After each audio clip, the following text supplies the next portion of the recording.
हां. सगळ्यात पहिले तर आजचा जो विषय आहे, आपण जेव्हा याची घोषणा केली होती, त्यावेळेला लिहिलं होतं चौथी औद्योगिक क्रांती. कारण जी आता आपण सगळे अनुभवतो आणि लवकरच कदाचित 5व्या औद्योगिक क्रांतीला सामोरे जाणार आहोत आपल्या लक्षात येण्यापूर्वीच.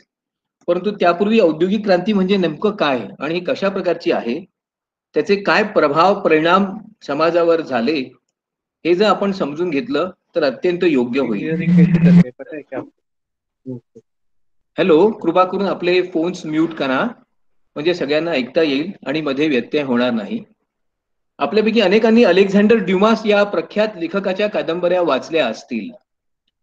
त्याच्या एका कादंबरीमधून आपल्याला या सर्व परिवर्तनाची नांदी समाजात कशी घडत होती याची कल्पना येईल. त्याच्या या कादंबरीमध्ये अलेक्झांडर ड्युमासच्या त्या कादंबरीचं नाव आहे थ्री मस्केटियर्स. वेगवेगळ्या औद्योगिक क्षेत्रातील आणि विज्ञान क्षेत्रातील प्रगतीमुळे युरोप, विशेषतः फ्रान्स आणि जर्मनीवर आणि इंग्लंडवर काय प्रभाव झाला याचं खूप उत्तम वर्णन आहे. त्याच्यानंतरच्या अनेक कादंबरीकारांनी, विशेषतः चार्ल्स डिकन्स आणि त्यांच्या नंतरच्या समकालीन लेखकांनी इंग्लंडमधलं जग कसं कसं बदलत गेलं, डॉम्बे अँड सन्स असेल, ऑलिव्हर ट्विस्ट असेल, या सगळ्या कादंबऱ्यांमधून औद्योगिक क्रांतीचे दुष्परिणाम, इंग्लिश समाजाने भोगलेल्या वेदना आणि चटके यांचं खूपच उत्तम वर्णन आलेलं आहे. पण ही औद्योगिक क्रांती होती तरी काय, हे आपण आधी समजून घेणार आहोत. केव्हाही आपण क्रांती हा शब्द जेव्हा ऐकतो,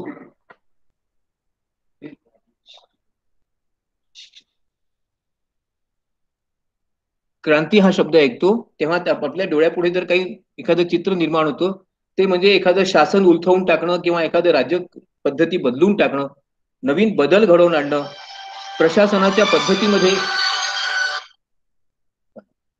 बदल घडवून आणणं आणि राजकीय व्यवस्था उलथवून टाकणं, असा आपला एक समज असतो.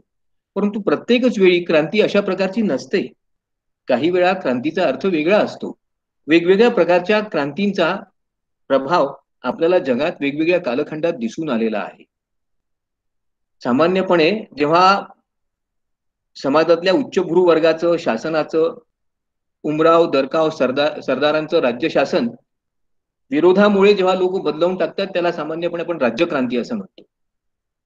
ज्यावेळेला समाजातला मध्यम वर्ग समान हक्काकरता आणि सत्तेत सहभागाकरता युद्ध करतो, क्रांती करतो, मागणी करतो, बदलाची मागणी करतो, तोही एक क्रांतीचाच प्रकार आहे. तर श्रमिकांचा वर्ग किंवा शेतकऱ्यांचा वर्ग किंवा समाजातल्या पददलित लोकांचा वर्ग ज्यावेळेला प्रस्थापित राज्यक्रांतीच्या विरुद्ध उभा होतो, तीही एक राज्यक्रांती आहे.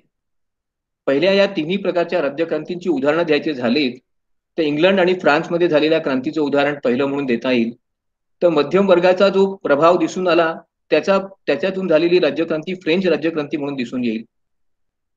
समाजातल्या पददलित, शोषित शेतकऱ्यांनी, कामगारांनी केलेली क्रांती म्हणून रशियन क्रांतीचा आणि नंतरच्या चिनी क्रांतीचा उल्लेख करता येईल. या सर्व क्रांतींचं वैशिष्ट्य असं होतं की याच्यामध्ये रक्तरंजित स्वरूपाचा बदल घडून आला आणि या दिसणाऱ्या म्हणजे यांचे प्रभाव आणि परिणाम समाजाला चटके देणारे आणि दिसणारे होते. परंतु काही वेळा क्रांती अशी असते की जी दिसत नाही. ती अत्यंत सहजपणे होत असते, शांतपणे होत असते. कोणत्याही प्रकारचा रक्ताचा एक थेंबही न पडता कोणत्याही प्रकारचा मोठ्या प्रमाणात बदल किंवा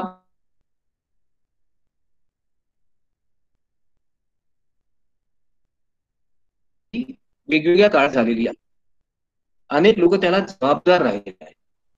कोपर्निकस नावाच्या एका वैज्ञानिकाने एक साधा सिद्धांत मांडला आणि त्याच्या बरोबरच संपूर्ण विज्ञानातल्या विचार पद्धती, चिंतनाचं स्वरूपच बदलून गेलं. न्यूटन आणि गॅलिलिओनी तर त्या क्रांतीला आणखीनच वेगाने पुढे गेलं. त्या न्यूटन, गॅलिलिओ किंवा कोपर्निकस यांनी जी क्रांती घडवून आणली ती वैचारिक क्रांती. समाजाच्या विचार पद्धतीमध्ये, कार्यपद्धतीमध्ये मोठा बदल घडवून आणला. त्याच्यानंतर तीच परंपरा पुढे James Watt, Graham Bell, Ford यांनी सुद्धा चालू ठेवली. मग विज्ञानाचं, तंत्रज्ञानाचं, वाहतुकीचं, संदेशवहनाचं प्रत्येक क्षेत्र बदलत गेलं. पण या क्रांतीचा प्रभाव आपल्याला का जाणला नाही? कारण आपल्या म्हणजे आपल्या पिढीच्या 2 पिढींच्या कितीतरी वर्ष अगोदर होऊन गेल्या. तुमच्या माझ्या समोर जी क्रांती झाली, जी अदृश्य होती, जी आपल्याला जाणवली पण आपल्या लक्षात आली नाही अशी क्रांती जर कोणती असेल तर ती संगणकाची क्रांती होती. कालपर्यंत टाईपरायटर वापरणारा समाज अचानक टाईपरायटर या यंत्राला विसरून गेला. टेप रेकॉर्डरवर गाणे ऐकणारा समाज अचानक टेप रेकॉर्डर ही वस्तू म्युझियम मध्ये संग्रहालयातच शोधून पाहू शकतो. रेडिओ आता कुठे आहेत हे शोधावं लागेल अशी परिस्थिती निर्माण झालेली आहे. आणि त्याही परताण म्हणजे एक स्मार्ट मोबाईल फोन आल्यानंतर आणि इंटरनेट आल्यानंतर तर कितीतरी गोष्टी आपल्या घरातून कालबाह्यच झाल्या. कॅलेंडरची गरज नाही, घड्याळीची गरज नाही, गाण्यांकरता टेप रेकॉर्डरची, फोटो काढण्याकरता कॅमेराची, टेलिव्हिजनची सुद्धा गरज नाही, संदेशवहनाकरता पत्रांची गरज नाही. कितीतरी गोष्टी सहजपणे कालबाह्य झाल्या. आपल्याला कळलं सुद्धा नाही. गेल्या 20 वर्षात हे सर्व बदल झालेत. आणि म्हणून अशा बदलांना की ज्यांच्याकरता कोणालाही फारसा संघर्ष करावा लागताना दिसत नाही, समाजात मोठी उलथापालथ होताना दिसत नाही, पण समाज हे बदल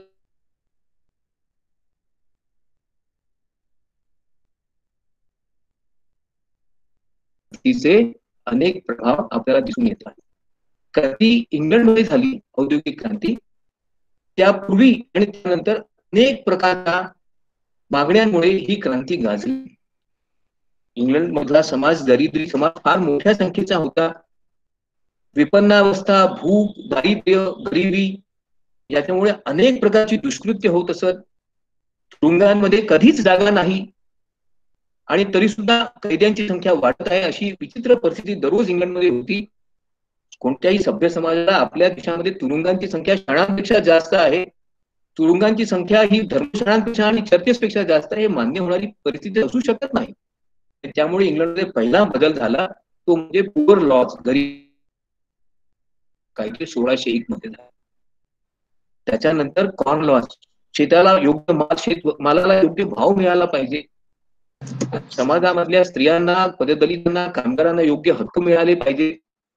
निवास, अन्न, वस्त्र या गोष्टी त्यांच्या मूलभूत गरजा आहेत. याच्याकरता ग्रेट रिफॉर्म्स ऍक्ट आला. कामगारांनी किती तास काम करावं याच्याकरता नियम करण्यात आले. 10 अवर्स मुवमेंट नावाची चळवळ झाली. शिक्षणाचा अधिकार प्रत्येकाला आहे आणि त्याला तो मिळालाच पाहिजे याच्याकरता एज्युकेशन ऍक्ट साठी क्रांती झाली.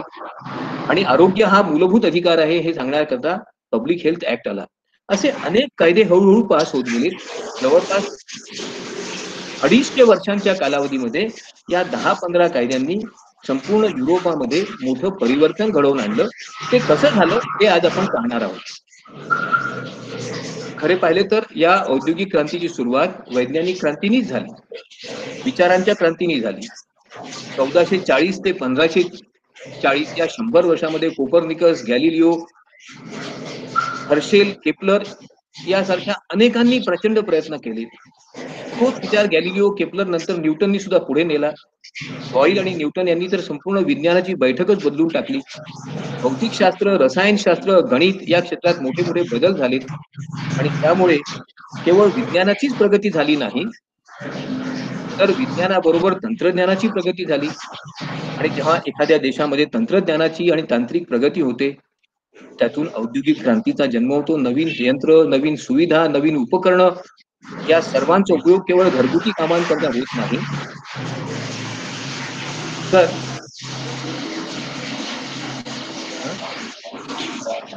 कोणीतरी माईक सुरू केलाय, कृपा करून आपला माईक म्यूट करा. प्लीज आपला माईक म्यूट करा. हॅलो.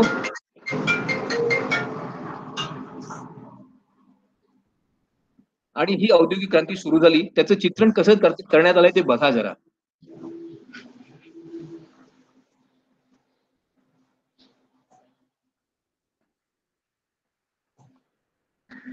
आवाज वाढायला पाहिजे यार.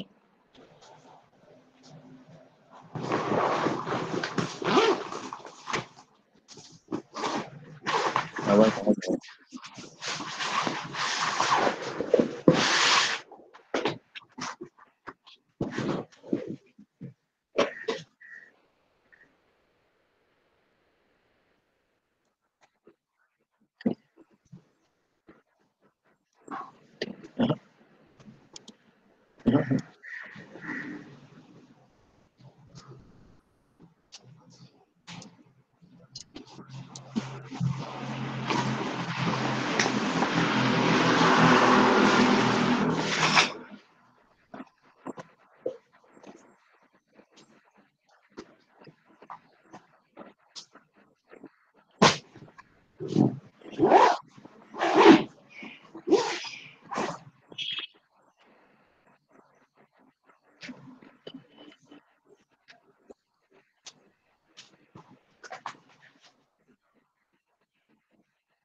कृपा करून फोन म्यूट ठेवा.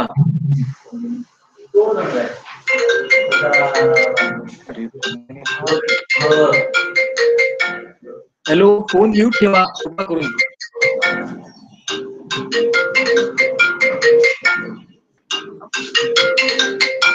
फोन बंद करा तुमचा प्लीज.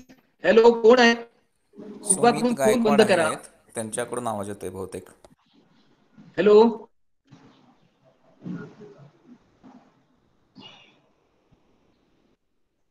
औद्योगिक क्रांतीपूर्वी ते जग कसं होतं जरा समजून घ्या.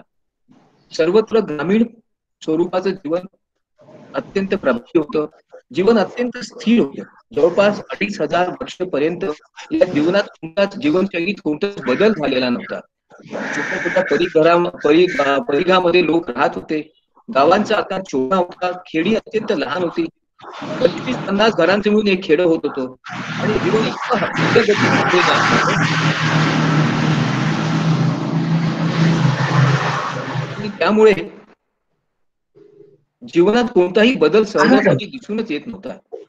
अशा प्रकारच्या संथ जीवनामुळे आयुष्याचा क्रम अत्यंत होता.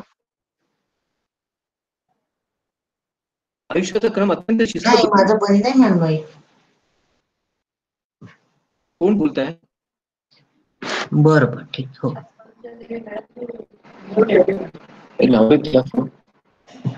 आयुष्याचा क्रम अत्यंत संत होता आणि परिणामतः ग्रामीण जीवनामध्ये कोणताही बदल घडून येत नव्हता. जरी कोणी एखाद्या 7व्या शतकातल्या माणसाने 16व्या शतकात जरी प्रवेश केला असता तरी त्याला त्याच प्रकारची जीवनशैली दिसली असती. शेती आणि विणकाम आणि इतर छोटे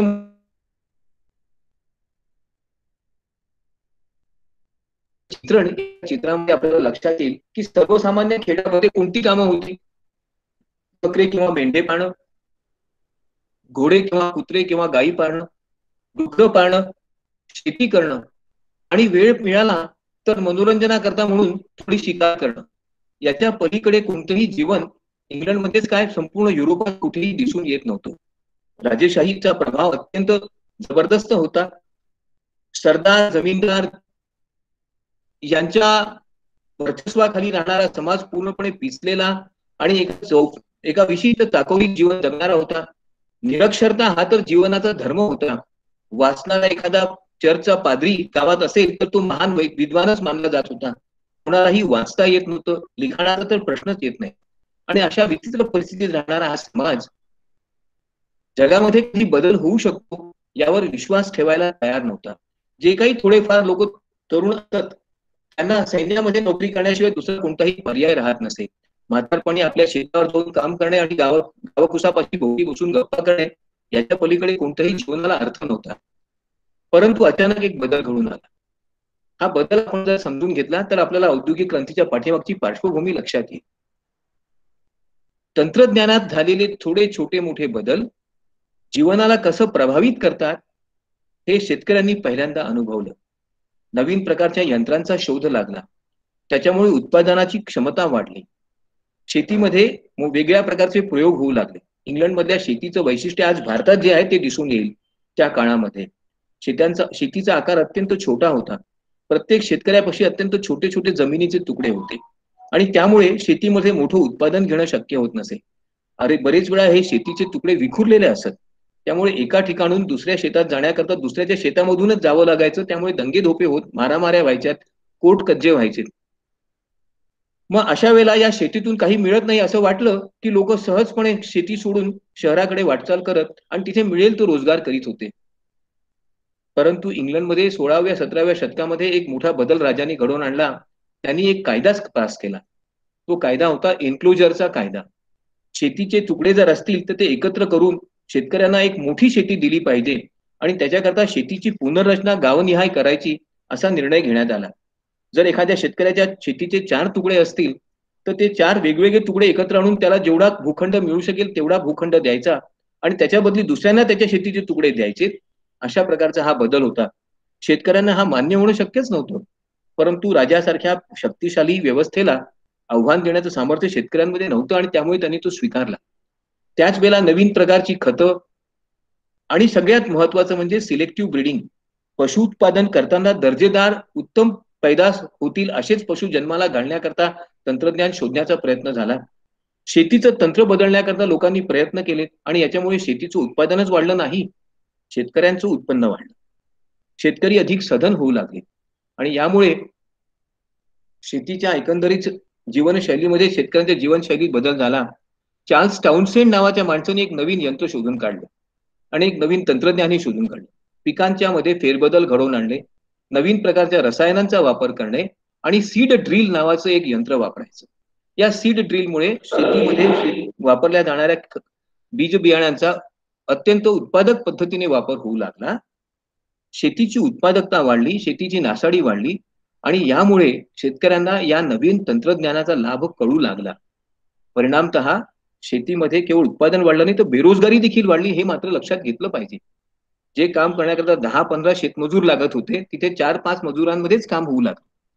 आणि अशा प्रकारे इंग्लंडमध्ये एक नवीनच समस्या निर्माण झाली, ती म्हणजे बेरोजगार झालेल्या शेतमजुरांची समस्या.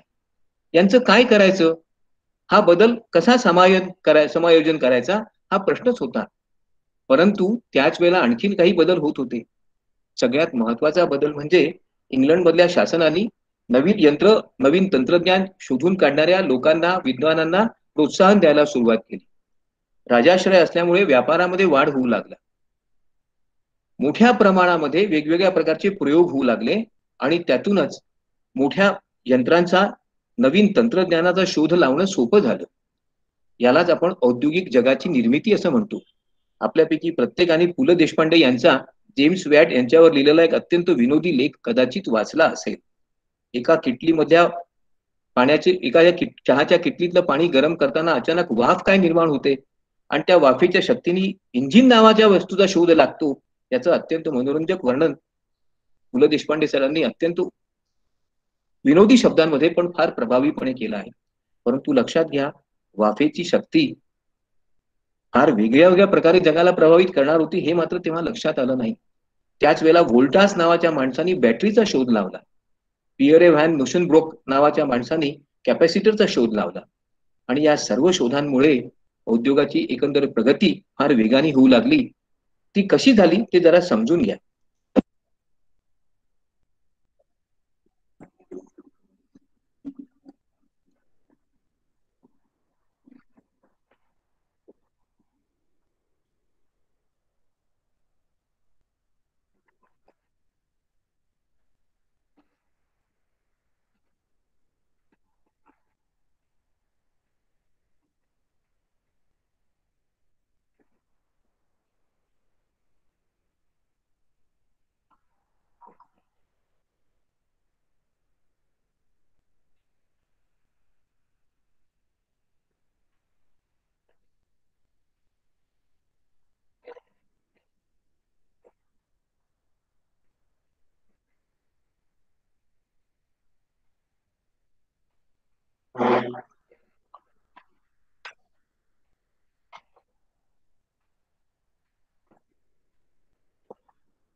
आवाज येत नाहीये.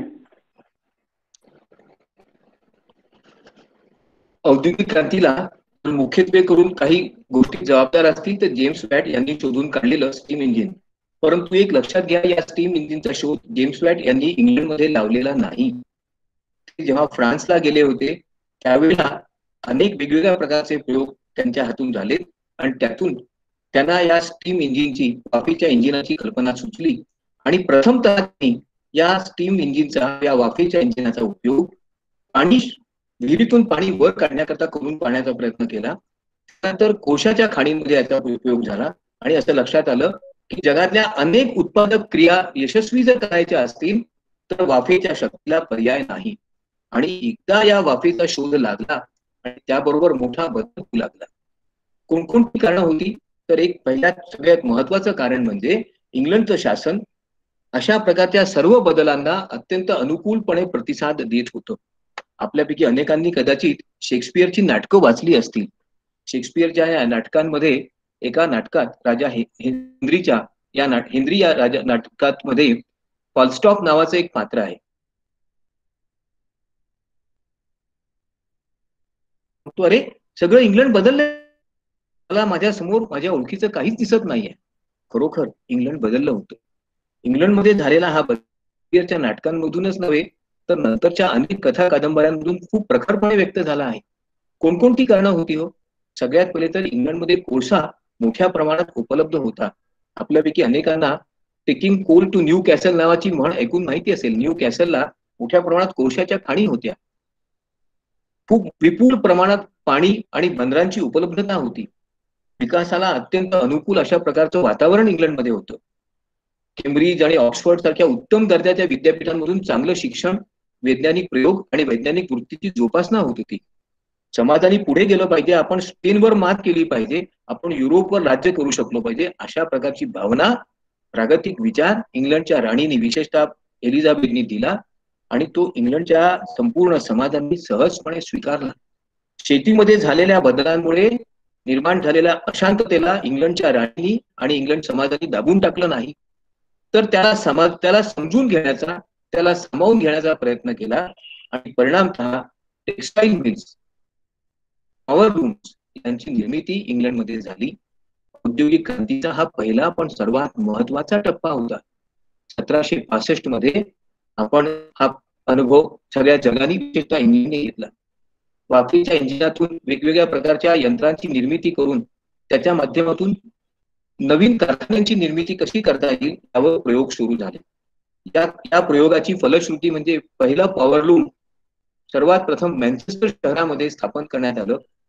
कापड विणकरांच्या हातून निर्माण होणार नाही, तर ते यंत्रातून निर्माण होईल.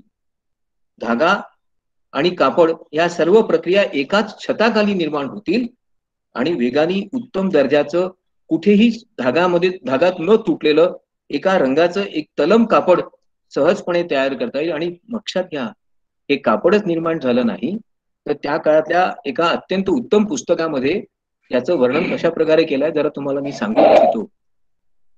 मँचेस्टर येथे तयार झालेल्या कापडाचं वैशिष्ट्य असं होतं की एक वार कापडाकरता मला बाजारात 60 शिलिंग द्यावे लागत होते, जर मी ते कापड विणकराकडून घेतलं असतं तर. परंतु यंत्रमागावरून घेतलेल्या कापडाला मात्र मला 14 शिलिंगच मोजावे लागणार होते. लक्षात घ्या, उत्पादनाचा हा खर्च प्रचंड वेगाने कमी होत होता. कापडाचा दर्जा चांगला होता, कापडाची उपलब्धता वाढत होती, मागेल त्याला त्याच्या किमतीमध्ये कापड मिळणार होतं. हा बदल छोटा नाही, हा बदल केवळ बाजारपेठेतला नाही, हा बदल केवळ कारखान्यातला नाही, तर हा बदल मानसिकतेतला आहे. आता यंत्रामुळे मला चांगल्या उत्तम दर्जाच्या वस्तू मिळू शकतात आणि म्हणून मी यंत्रवृत्तीला आणि यंत्रयुगाला स्वीकारलं पाहिजे, अशा प्रकारचा दृष्टिकोन इंग्लिश समाजाने स्वीकारला. आणि मग त्यातून अनेक नवीन यंत्रांची निर्मिती झाली. काही यंत्र त्यांची चित्र तुमच्या पुढे मी ठेवली आहेत. फ्लाइंग शटल, धावता धोटा ज्याला आपण म्हणतो मराठीमध्ये, त्या यंत्राची निर्मिती झाली आणि कापसापासून सूत आणि सुतापासून सूतकताई करून वस्त्र हे सुरू झालं. स्पिनिंग जेनी या यंत्राने तर मोठी बदलच घडवून आणला. यांत्रिक स्वरूपाचा हातमाग यामुळे कापड फार वेगाने निर्माण व्हायला लागलं. मग इंग्लंडच्या समाजाच्या, इंग्लंडच्या ग्राहकांच्याच नव्हे तर इतरांच्याही गरजा पूर्ण करता येईल एवढ्या मोठ्या प्रमाणात कापडाची निर्मिती जर झाली तर इंग्लंड सारखा व्यापारी वृत्तीचा समाज थांबणार होता का? Water frame, cotton gene, power loom, spinning mule या सर्वच यंत्रांनी इंग्लंड मधल्या मँचेस्टर आणि इतर शहरांमध्ये पॉवर लूमचं एक मोठं जाळं निर्माण केलं. युरोपातल्या सर्व देशांना आपण कापड पुरवू शकतो एवढा कापूस आणि एवढं वस्त्र निर्माण करण्याची आपली क्षमता आहे. युरोपातला कोणताही देश आपण ज्या दर्जाचं कापड ज्या किमतीत युरोपात विकायला तयार आहोत त्यात विकू शकत नाही. आपल्याला वर्चस्वाची संधी मिळाली आहे. व्यापारी अग्रेसरत्व आणि आर्थिक महत्व इंग्लंडला प्राप्त होत आहे हे समजण्याचा चाणाक्षपणा इंग्लिश समाजामध्ये होता. व्यापारी वृत्तीच्या इंग्लिश समाजाने याचा अचूक फायदा घेतला, यात नवल नाही. स्टीम इंजिन मुळे तर नंतर एक अधिकच महत्वाचा शोध लागला, तो म्हणजे वाहतुकीच्या क्षेत्रात मोठा बदल झाला. या इंजिनवर आधारित गाड्या कशा तयार झाल्या हे मी नंतर तुम्हाला सांगणारच आहे. परंतु एक लक्षात घ्या, जहाज आणि कारखाने यांना सुद्धा मोठी चालना या स्टीम इंजिनमुळे मिळाली.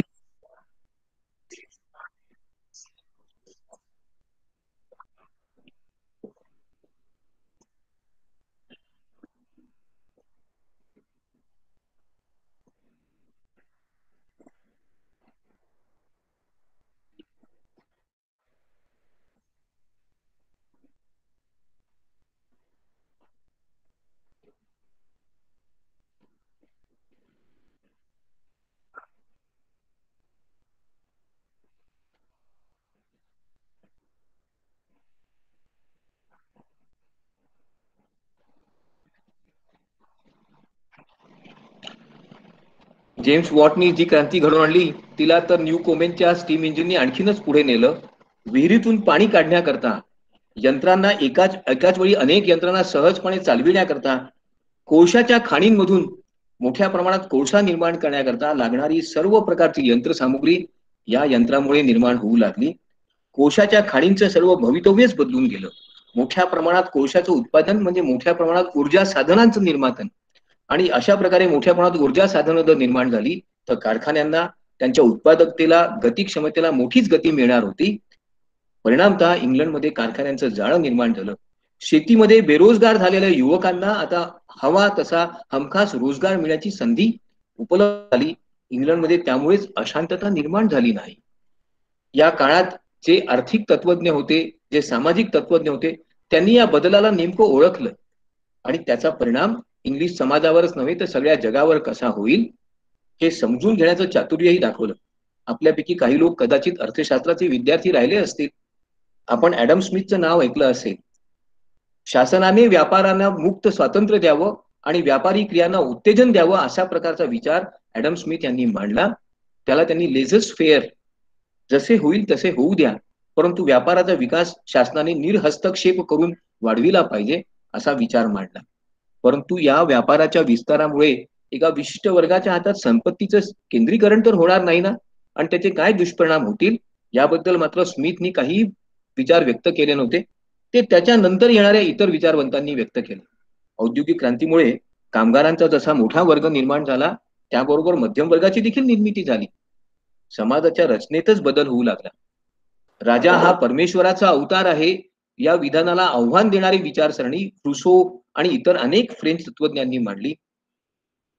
थॉमस पेन असेल, थॉमस जेफरसन असेल, जेम्स वॉट असेल, जॉन लॉक असेल, या सर्वांनीच मानवी हित आणि मानवाचे अधिकार, समाजात समता या विचारांना पुढे आणण्याचा प्रयत्न केला. परिणामतः मोठी उलथापालथ युरोपियन समाजामध्ये होऊ लागली आणि यातून एक नवीन उतरंड निर्माण झाली. ती उतरंड कशी होती याला आपण ऍडम स्मिथच्या भांडवलशाहीचा परिपाक असं म्हणू शकतो. समाजाचा सगळ्यात खालच्या स्तरावर असणारा हा जो गरीब पददलित श्रमिकांचा वर्ग होता, ह्या संपूर्ण समाजाला उचलून ठेवण्याकरता, धरून ठेवण्याकरता प्रयत्न करीत होता. त्याच्यावरती समाजातला मध्यम वर्ग होता, त्याच्यावरती समाजातला अत्यंत उच्चभ्रू वर्ग होता आणि नंतर चर्चचे पाद्री, उमराव, सरदार आणि दरकार होते. तर सर्वात वरती उद्योगपती होते. एक प्रकारे हा गोवर्धन पर्वतच होता भांडवलशाहीचा आणि त्याच्या सर्वोच्च पदावर, त्याच्या सर्वोच्च शिखरावर असणारा वर्ग सर्व लाभ घेत होता. परंतु कामगारांचं जीवन मात्र अत्यंत हलाखीचं होतं.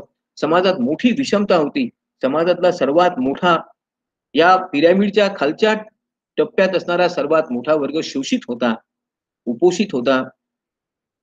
याला कोणत्याही प्रकारचे अधिकार नव्हते. याचं वेगवेगळ्या प्रकारे शोषण आणि त्यावर विविध प्रकारचा अन्याय होत होता. तरी देखील ही उतरण त्या समाजाला मान्य होती, कारण प्रथमच आर्थिक स्वातंत्र्याचं रस, आर्थिक स्वातंत्र्याची चव त्यांना उपभोगायला मिळाली होती. या औद्योगिक क्रांतीमुळे काय झालं असेल हो, तर वेगवेगळ्या प्रकारच्या साधनांचा अधिक कार्यक्षमपणे वापर वाढला. त्याबरोबर बाजारांचाही विस्तार झाला, शहरांचा विस्तार झाला. नवीन प्रकारच्या वसाहती प्राप्त करण्यासाठी चढाओढ सुरू झाली, कारण निर्माण झालेला उद्योगातला, कारखान्यातला माल विकायचा कुठे आणि खरेदी करायचा कोणी, ग्राहक कुठे मिळतील, हा प्रश्न त्यांच्या पुढे होताच. यातूनच व्यापारात आणि कारखान्यात लागणाऱ्या मोठ्या प्रमाणात श्रमिकांची मागणी वाढली. श्रमिक सर्वत्र, विशेषतः युरोपात आणि अमेरिकेत सहजपणे उपलब्ध नव्हतेच. परिणामतः त्यांची आयात गुलामांच्या स्वरूपात सुरू झाली आणि एका नवीन सामाजिक शापाला जन्म मिळाला.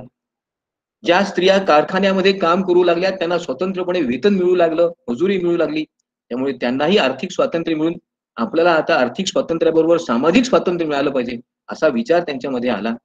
अनेक प्रकारे सामाजिक आर्थिक बदल औद्योगिक क्रांतीमुळे एकाच वेळी सुरू झाले. या सर्वच बदलांना युरोप आणि विशेषतः इंग्लंड समजून घेण्याकरता, मान्य करायला तयार नव्हतं. त्यातून संघर्षाची परिस्थिती निर्माण होणं अटळ होतं. जीवनात कसा बदल झाला याचं उत्तम उदाहरण तुम्हाला जर सांगायचं असेल तर फ्रान्स आणि इंग्लंड मधल्या दोन गोष्टी तुम्हाला सांगितल्या पाहिजेत. आपल्यापैकी कदाचित अनेकांनी टेल ऑफ टू सिटीज नावाची कादंबरी वाचली असेल चार्ल्स डिकन्सची, किंवा त्याच्यानंतरच्या इतर कादंबऱ्या वाचल्या असतील, तर आपल्या लक्षात असं येईल की वाढत्या औद्योगिकरणाबरोबर इंग्लंडमध्ये नवीन शहरांची निर्मिती होत होती. एकेकाळी लंडन शहर फार मोठं, म्हणजे 10,000 लोक वस्तीचं होतं. परंतु अवघ्या 40 वर्षामध्ये लंडनची लोकसंख्या वाढून 1850 पर्यंत काही लाखांपर्यंत गेली होती. परंतु असं होत असताना या शहरांचा विस्तार अत्यंत वेगवेगळ्या प्रकारे आणि कोणत्याही नियंत्रणाशिवाय, कोणत्याही योजनेशिवाय होत होता. सर्वत्र मोठ्या प्रमाणात झोपडपट्ट्यांची निर्मिती होत होती. जीवन जगण्याच्या करता लागणाऱ्या कोणत्याही सुविधा नव्हत्या. सर्वत्र रोगराईचं वातावरण होतं. आणि नव्याने शहरात येणारा हा जो शेतमजुरांचा कामाच्या अपेक्षेने येणाऱ्या लोकांचा वर्ग, लोंढा जो होता, त्याला केवळ पैसा हवा होता. जीवन कसं जगायचं, चांगलं समृद्ध जीवन जगण्याची अपेक्षा देखील त्या वर्गाची नव्हती. कारण गावांमध्ये, शेतीमध्ये रोजगार नाही, उत्पन्न नाही. मग शहरात जे मिळेल ते चालेल, जे मिळेल ते काम करायचं, अशा प्रकारची परिस्थिती निर्माण झाली. आपण जर कदाचित त्या काळातल्या इंग्लंडच्या सामाजिक जीवनाचा अभ्यास करणाऱ्या किंवा विवरण करणाऱ्या कादंबऱ्या वाचल्यात, तर वर्ग संघर्षाचं स्वरूप किती विदारक होतं हे आपल्या लक्षात येईल. परंतु यावेळेला संपूर्ण युरोपातच बदल होत होता. इंग्लंडमध्ये झालेल्या क्रांतीमुळे आणि औद्योगिक परिवर्तनामुळे जसा इंग्लंड समृद्ध व्हायला लागला, त्याबरोबर त्याचा हेवा करणारे फ्रान्स, जर्मनी, बेल्जियम सारखे राष्ट्र मागे राहतील हे शक्यच नव्हतं. तेथे देखील मोठ्या प्रमाणात नवीन उद्योगांची स्थापना होऊ लागली, नवीन कारखाने स्थापन व्हायला लागलेत. तंत्रज्ञानाचा विकास आपल्याही देशात झाला पाहिजे याच्याकरता प्रयोग आणि अभ्यास सुरू झालेत. परिणामतः दुसरी अनेक यंत्रांचा शोध बेल्जियम, फ्रान्स आणि जर्मनीत लागू लागला, इटलीत लागू लागला. आपला देश जर औद्योगिकरित्या पुढे गेला, व्यापारात पुढे गेला, तरच आपण आपलं वर्चस्व टिकवून ठेवू शकणार आहोत, हा विचार तिथल्या राज्यकर्त्यांना, व्यापाऱ्यांना, उद्योगपतींना पटला होता. उद्योग आणि शेतीने एकत्र मिळून काम केलं तर आपल्याला समाजामध्ये मोठ्या प्रमाणात संपत्तीची निर्मिती करता येईल. उद्योगांशिवाय संपत्तीची निर्मिती होऊ शकत नाही.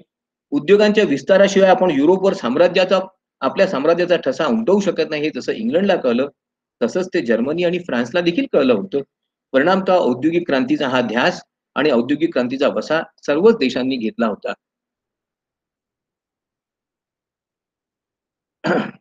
ही जी फॅक्टरी पद्धत, कारखान्यांची पद्धत आली, त्यामुळे जो बदल झाला तो तुमच्या मी लक्षात आणून देऊ इच्छितो. सगळ्यात महत्वाचा बदल म्हणजे कुटुंब व्यवस्थेतच बदल घडून आला. एकेकाळी घरामध्ये बसून कारागीर काम करत, त्यांना त्यांची पत्नी आणि मुलं मोठ्या प्रमाणात मदत करत. एखादा कुंभार असेल, एखादा लोहार असेल, एखादा शस्त्र निर्माण करणारा असेल, एखादा विणकर असेल, तो त्याच्या घरी त्याच्या पत्नीसोबत आणि अनेक मुलांसोबत एकाच वेळी काम करीत असेल. त्यामुळे कुटुंबाचा आकार वाढला पाहिजे. कुटुंब जितकं मोठं असेल तितके अधिक हात कामाला मिळतील, असा विचार होता. त्या काळातल्या अर्थशास्त्रज्ञांच्या मते ईश्वर जेव्हा माणसाला पृथ्वीवर पाठवतो, तेव्हा त्याला तो एक तोंड देतो तर दोन हात देखील देत असतो. आणि म्हणून कोणत्याही प्रकारच्या लोकसंख्या नियंत्रणाची आवश्यकता नाही. जितकी माणसं जास्त, तितका उद्योग घरातला वाढेल अशाच प्रकारचा विचार त्या लोकांमध्ये होता. परंतु अचानक कारखाने सुरू झाले. मग घरातले काही करते लोक कारखान्यात जाऊन काम करायला लागलेत. घरातले उद्योग मात्र बंद झाले. त्यामुळे मोठ्या कुटुंबाची व्यवस्था आपोआपच मोडकळीला आली. कुटीर उद्योग असतील, लघु उद्योग असतील, विणकरांचं विणकाम करणारे छोटे हातमागाचे उद्योग असतील, कुंभारांचे उद्योग असतील, छोटे छोटे शस्त्र तयार करणारे लोखंडाचे उद्योग असतील, हे सर्व पूर्णपणे मोडकळीला आले. जे लोक कारखान्यात काम करायला जायला लागले त्यांचं जीवन सुखकर होतं का? तुम्हाला आश्चर्य वाटेल, ज्या इंग्लंडला आणि युरोपला आपण अत्यंत सुसंस्कृत मानतो, तिथे ज्या प्रकारे काम केलं जात होतं कामगारांकडून, त्याचा विचारही तुम्ही करू शकणार नाही. रॉबर्ट हॉलब्रानर नावाच्या लेखकांनी याचं वर्णन अत्यंत योग्य शब्दात केलं आहे.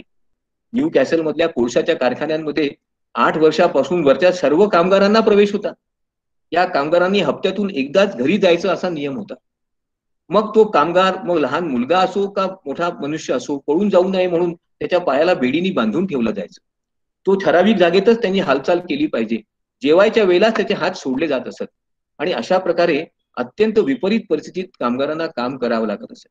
ज्या कारखान्यांमध्ये, ज्या कोळशाच्या आणि इतर खाणींमध्ये कामगार काम करीत, तिथे पुरेसा प्रकाश, शुद्ध हवा यांची कोणतीच सुविधा नव्हती. अनेक कामगार एकाच वेळी काम करण्यामुळे काही लोक गुदमरून मारायचे, तर काही विषारी वायूनी मारायचे.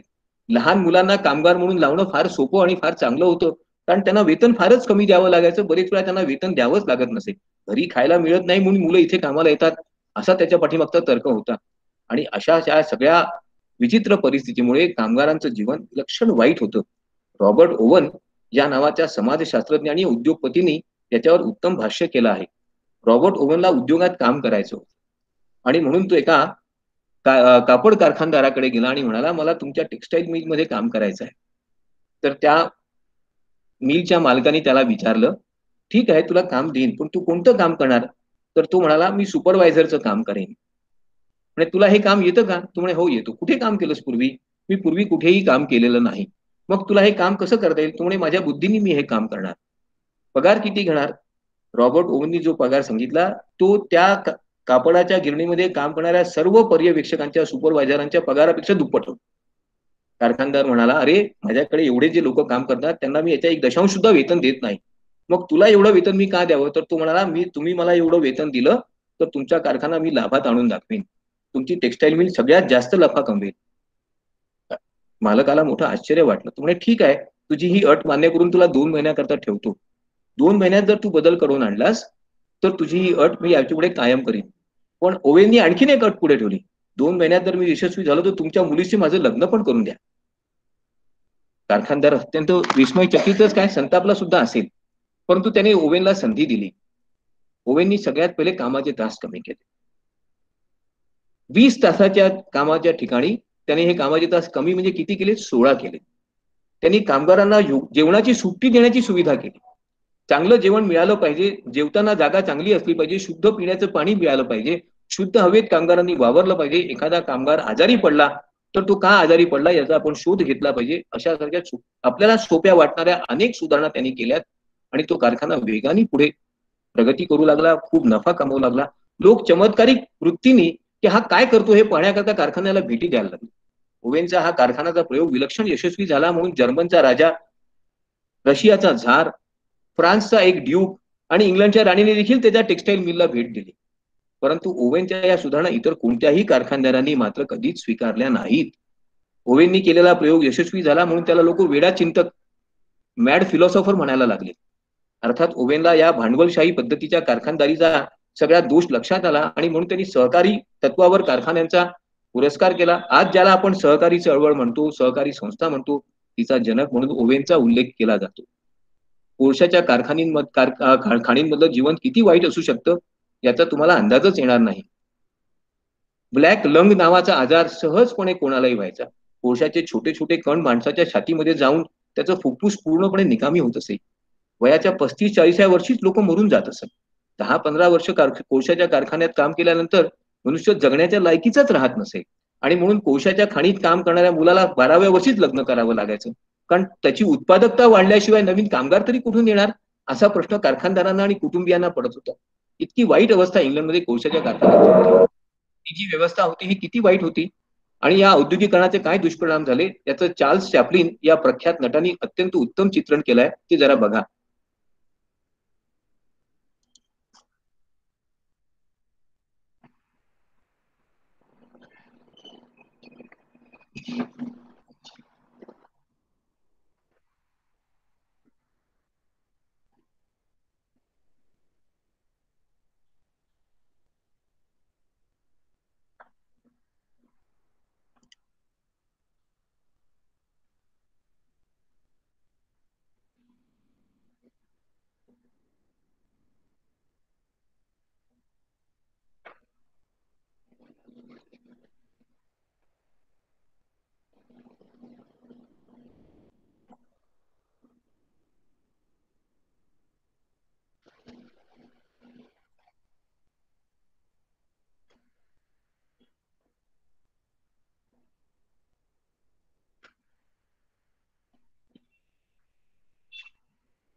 औद्योगिक क्रांतीचा हा विकास 1733 ते 1894 या 150 वर्षामध्ये कसा झाला त्याचा थोडक्यात आलेख तुम्हाला सांगतो.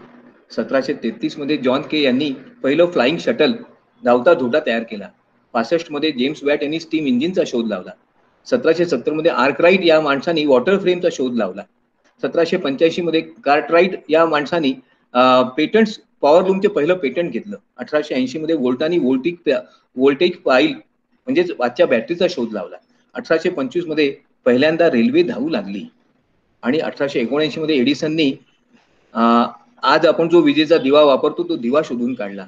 1894 मध्ये मार्कोनीनी टेलिग्राफीचा आणि नंतर रेडिओचा शोध लावला. किती झपाट्याने 150 वर्षामध्ये जग बदललं हे जगाच्याच लक्षात आलं नाही. 1750 मधलं इंग्लंड कसं होतं हो? फक्त 20% लोक शहरात राहत होते, 80% लोक खेड्यात राहत होते. परंतु 1850 मध्ये मात्र 80% लोक शहरात आणि 20% शहरात गावात राहत होते. बहुतेक लोक वयाच्या 30व्या वर्षी मरून जात असत. कितीतरी मुलं अगदी शैशवावस्थेत मरून जात होतं. इतकी त्यातली समाजाची एकंदर आरोग्याची परिस्थिती, सामाजिक स्थिती वाईट होती. परंतु अचानकच इंग्लंडला पुढे जाता आलं आणि या इंग्लंडमध्ये झालेल्या औद्योगिक क्रांतीमुळे त्यानंतर Belgium, France, Germany, America, Russia या सर्वांमध्येच बदल झाले. पण हे केवळ औद्योगिक बदल होते का हो? नाही. त्याच्याबरोबर सामाजिक बदल देखील होऊ लागले. 1848 मध्ये कार्ल मार्क्स यांनी कामगारांच्या या दुस्थितीबद्दल विचार करायला सुरुवात केली आणि कम्युनिस्ट मॅनिफेस्टोचा जन्म झाला. 1845 मध्ये मोठ्या प्रमाणात आलेल्या दुष्काळामुळे आयर्लंडमध्ये लोकांनी जमिनीतले बटाटे कोरडे कच्चेच खायला सुरुवात केली. त्यातून रोगराईनी लक्षावधी लोक मेले. केवळ बटाटे खाऊन नाही तर बटाट्यांमुळे झालेल्या रोगांमुळे सुद्धा. अशा प्रकारे मोठा बदल होत होता. हा बदल स्वीकारण्याकरता युरोप तयारही नव्हता, परंतु त्याला पर्यायच नव्हता. परंतु ज्या वेळेला मोठ्या प्रमाणात औद्योगिक उत्पादन होऊ लागलं त्याबरोबर इंग्लंड सारख्या महत्वाकांक्षी देशाला एक नवीनच गोष्ट लक्षात आली. आपण आपला जागतिक व्यापार कसा वाढवू शकतो? मोठ्या प्रमाणात जर उत्पादन केलं तर केवळ इंग्लंडमध्येच हे उत्पादन विकायची आवश्यकता नाही. इंग्लंडच्या आसपास असणाऱ्या देशांमध्ये आणि नंतर इंग्लंडच्या वसाहती झालेल्या आफ्रिका आणि भारतातल्या आणि नंतर अमेरिकेतल्या देशांमध्ये आपण हे उत्पादन सहजपणे विकू शकतो. त्यातून इंग्लंडचा व्यापार तर वाढेलच, इंग्लिश लोकांना रोजगार मिळेल, जीवनाचा दर्जा वाढेल, औद्योगिक भांडवलशाहीच्या विकासाला मोठी चालना मिळेल असा इंग्लंडचा होरा होता आणि तो मोठ्या प्रमाणात खराही ठरला. या वाढत्या भांडवलवादामुळे काय झालं असेल तर उपलब्ध असणाऱ्या सर्व नैसर्गिक साधन संपत्तीचा वापर मोठ्या प्रमाणात व्हायला लागला. परंतु ज्या प्रकारची आणि ज्या मात्रेची ही साधन संपत्ती फ्रान्स आणि बेल्जियम किंवा इंग्लंड पाशी होती ती पर्याप्त नव्हती आणि म्हणून नवीन साधन संपत्तीचा शोध घेणं इंग्लंडला भाग पडलं. स्वाभाविकपणे अमेरिकेतल्या अनेक राज्यांमध्ये आणि त्यानंतर भारताला पादाक्रांत केल्यानंतर भारतातल्या अनेक राज्यांमध्ये आवश्यक तो कच्चा माल आपल्याला कसा मिळवता येईल आणि त्याचा वापर करून इंग्लंडची औद्योगिक व्यवस्था कशी टिकवून ठेवता येईल याचा प्रयास सुरू झाला. इंग्लंडच्या शासनाचा उद्योगाला व्यापाऱ्यांना मोठ्या प्रमाणात असणारा प्रतिसाद आणि पाठिंबा हाच त्याचं खरं महत्वाचं कारण होतं. इंग्लंडचं हे यश पाहून जपान, रशिया, जर्मनी यांनी देखील औद्योगिकरणाला चालना दिली. याचा परिणाम कंपनी नावाचा नवीन व्यवसायच निर्माण झाला. आपल्यापैकी अनेकांना कदाचित माहीत नसेल, 1650च्या दरम्यान पहिली कंपनी इन्शुरन्सची इंग्लंडच्या राणीने विशेष जाहीरनामा काढून रॉयल चार्टरनी पारित केली. ती आजही कार्यरत आहे. तिचं नाव आहे लॉईड्स ऑफ इंग्लंड. परंतु त्यानंतर अशा प्रकारच्या कंपन्या वाढू लागल्या. भारतावर जवळपास 200 वर्ष राज्य करण्याकरता जी कंपनी कारणीभूत ठरली तिचं नाव ईस्ट इंडिया कंपनी होतं. या कंपनीमुळेच भारताच्या साधनांचा विलक्षण विध्वंस झाला, भारताच्या समाजाचा विध्वंस झाला. परंतु एक लक्षात घ्या, हे सर्व औद्योगिक क्रांतीचं फलित होतं. बँकिंग, इन्शुरन्स सारख्या क्षेत्रांचा मोठा विकास झाला. इंग्लंडपाशी पैशाचा ओघ येऊ लागला. जगातली सर्व साधन संपत्ती इंग्लंडपाशी आल्यामुळे इंग्लंड मोठा समृद्ध राष्ट्र झालं. त्याचा राजकीय, आर्थिक आणि सामाजिक विस्तारही झाला. असं साम्राज्य निर्माण झालं की ज्याच्यावरचा सूर्य कधीच मावळू शकत नाही. परंतु यासोबत तंत्रज्ञानातही बदल होत होते. 1780 पर्यंत नवीन जे कारखाने तयार झाले ते मुख्यत्वे करून कापड, कोळसा, लोखंड आणि वाफ यांच्यामुळे निर्माण झाले होते. याचा परिणाम मोठ्या प्रमाणात औद्योगिक विस्तार झाला आणि त्यासोबतच लोकसंख्येचाही विस्तार झाला. 1750 मध्ये केवळ 60 लाख लोक इंग्लंडमध्ये राहत होते. 1850 मध्ये 1,80,00,000 म्हणजे तिपटीने ही लोकसंख्या वाढली. कारखान्यांची संख्याही वाढली. इंग्लंड एक समृद्ध आणि लोकसंख्येने विशाल असा देश झाला. तंत्रज्ञानाचा या जीवनावर काय प्रभाव झाला? दोन्ही झाला, सकारात्मक आणि नकारात्मक सुद्धा. जीवनाचा दर्जा वाढला, आर्थिक विकास वाढला, मोठ्या प्रमाणात उत्पादन होऊ लागलं, चांगल्या वाहतुकीच्या सुविधा उपलब्ध झाल्या. परंतु त्यासोबतच नैसर्गिक संसाधनांचा जी नासाडी झाली त्याचं एक उदाहरण तुम्हाला सांगतो. इंग्लिश लोकांनी ज्या वेळेला आफ्रिकेवर आपलं साम्राज्य विस्तारित करायला सुरुवात केली त्यावेळेला ते प्रथमतः केनिया सारख्या देशामध्ये आले. त्या देशामध्ये एक पक्षी उपलब्ध होता मोठ्या संख्येने, परंतु त्या पक्षाचं दुर्दैव असं त्याला उडता येत नव्हतं. त्याचं नाव होतं डोडो. मग या पक्ष्यांची इंग्लिश लोकांनी अशा प्रकारे कत्तल आणि शिकार केली, कारण तो फार चविष्ट आहे म्हणून, की शेवटी एकही पक्षी शिल्लक राहिला नाही. आज इंग्लिश भाषेमध्ये एक चांगली म्हणायची का की वाईट म्हण आहे, डेड ॲज डोडो. संपूर्ण प्रकारचं शोषण आणि विविध प्रकारे समाजाला, विशेषतः आफ्रिकन आणि एशियन समाजाला वेठीला धरण्याचं कार्य या इंग्लिश समाजाने औद्योगिक क्रांतीच्या साहाय्याने केलं. श्रमिकांचं जे काही ज्या प्रकारचं शोषण झालं याचं भारतातलं उदाहरण देणं अत्यंत आवश्यक आहे. भारतामध्ये निळीचे उत्पादन होत नव्हतं, परंतु इंग्लंडला मात्र निळीची आवश्यकता होती, कारण कापड उद्योगाकरता. आणि म्हणून बिहारमधल्या शेतकऱ्यांवर नीळ उत्पादनाकरता जबरदस्ती करण्यात आली. त्यात शेकडो शेतकऱ्यांनी विरोध केल्यामुळे त्यांना जीव देखील घ्यावा लागला. आपल्यापैकी अनेकांना अमरावती हे विदर्भातल्या शहराचं नाव कसं पडलं हे कदाचित थोडं असेल. ज्यावेळेला अमेरिकेमध्ये गृहयुद्ध सुरू झालं त्यावेळी इंग्लंडला कापसाचा कच्चा माल म्हणून पुरवठा होणं कमी कमी होत गेलं. गृहयुद्धाच्या अगोदरपासूनच अमेरिकेत स्वतंत्रपणे कापडाच्या गिरण्या निर्माण व्हायला लागल्या होत्या. त्यामुळे अमेरिकेतल्या प्रांतांमधून कापूस येईल आणि त्या आधारावर आपल्या कापड गिरण्या चालतील असं इंग्लिश सरकारला वाटत नव्हतं, इंग्लिश उद्योगपतींनाही वाटत नव्हतं. आणि म्हणून भारतासारख्या देशामध्ये कापसाचं उत्पादन होऊ शकतं का, आणि होऊ शकत असेल तर त्याचा आपल्याला वापर करता येईल का, असा शोध सुरू झाला. 1820 पासूनच इंग्रजांनी भारतामध्ये कापूस निर्मितीला उत्तेजन द्यायला सुरुवात केली. अमरावती आणि विदर्भासारख्या या पट्ट्यामध्ये कापसाचं मोठं उत्पादन होऊ शकतं हे त्यांच्या लक्षात आलं. उमरा या जातीचा कापूस त्या भागात चांगला होतो आणि म्हणून उमरावरून उमरावती हे नाव आलं आहे असा देखील एक प्रवाद आहे. हे आपण लक्षात घेतलं पाहिजे. कारखानदारी जशी जशी वाढत गेली त्याबरोबर कामगारांचा पुरवठा कसा होईल हा प्रश्न निर्माण झाला. मग बालकांना कामगार म्हणून वापरायचं. जिथे कुठे शक्य आहे तिथे तिथे लहान मुलांचा वापर करायला सुरुवात झाली. जे बाल कामगार आपल्या कारखान्यात धड उभं राहू शकत नाहीत, यंत्रावर काम करू शकत, त्यांना यंत्रावर उभं राहून देखील काम करावं लागलं आणि याचा फार वाईट परिणाम झाला. वेगवेगळ्या प्रकारची वाहतुकीची साधनं निर्माण झाली. पूर्वी केवळ बोटी होत्या, आता इंजिन आणि स्टीम इंजिननी चालणाऱ्या बोटी तयार झाल्यात. रेल्वे निर्माण झाली.